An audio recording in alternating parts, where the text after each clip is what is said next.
Hello everyone, my name is Carissa Murray. I am going to demonstrate a full head to toe assessment on a patient. The first thing that you want to do is follow your procedure steps.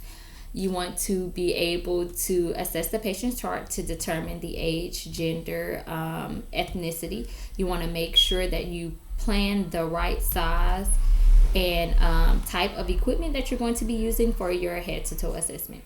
You want to review the patient's chart to identify the patient's medical problems. You want to provide privacy by closing the curtains or the room door before you start your assessment.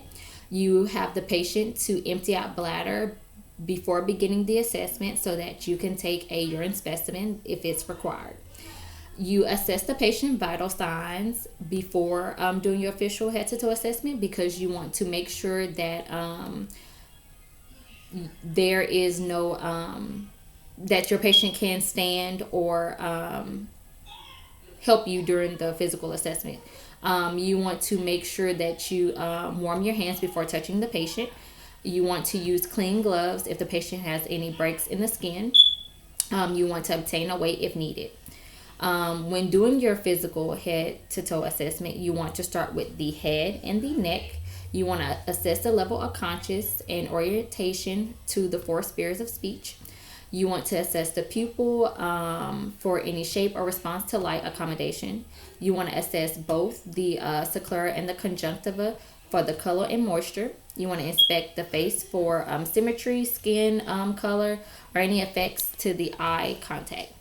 You want to assess the lips, the oral you want to assess the lips or the oral for mucous membrane or color and moisture or any lesions. You want to assess the teeth for any gums, for dentures or teeth decay, any bleeding, sores, or lesions.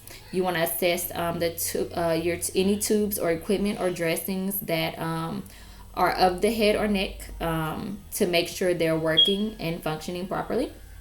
Once you finish with the head and neck assessment, you want to go to the chest and the abdominal cavity and inspect the chest for shape or symmetrical excrusion or any respiratory muscles or any problems with breathing. You want to assess for skin, turgor.